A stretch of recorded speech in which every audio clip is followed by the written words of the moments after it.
The problem is that religion doesn't answer all your questions. The problem is that religion doesn't answer all your questions, and that's why you feel defeated. You feel confused because it doesn't answer your questions. You're supposed to go to that place to get healed, right? And it doesn't. You come out more confused. You need to understand that you have more power than what they told you, man. That you have more control over. I'm saying that you have more control over it.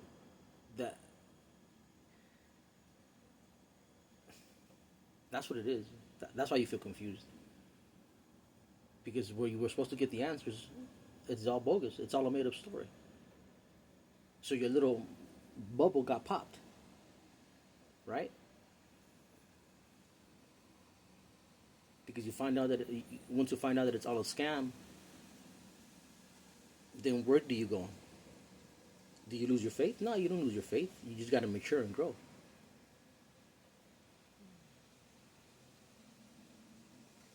See, you claim to know Christ, but yet you still feel empty.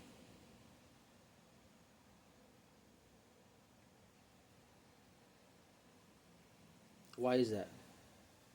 That's because they gave you the wrong Christ. That's because they gave you the Christ that makes you feel bad, that you're not worthy of anything good on this world, that it doesn't belong to you, that somehow you still owe something.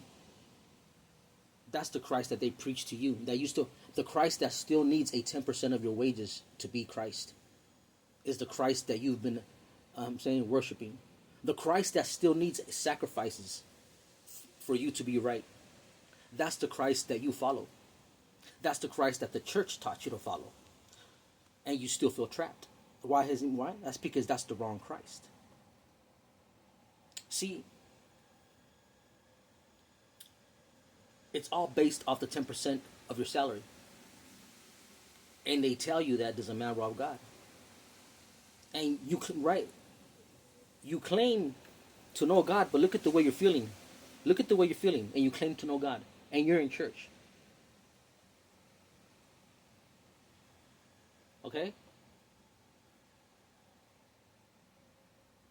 Why are they still not, filling that void?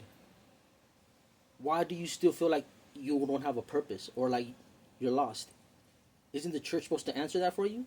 No. Right?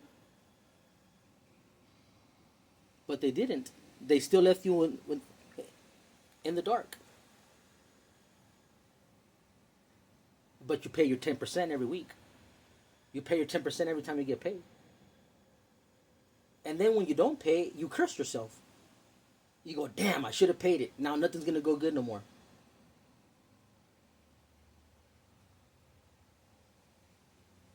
Or explain to this monkey, why does a God that created everything need your money? Explain to this idiot. Or maybe I'm just not thinking right. Maybe it's the weed. But explain to me why the creator of heaven and earth and everything that we see needs your money.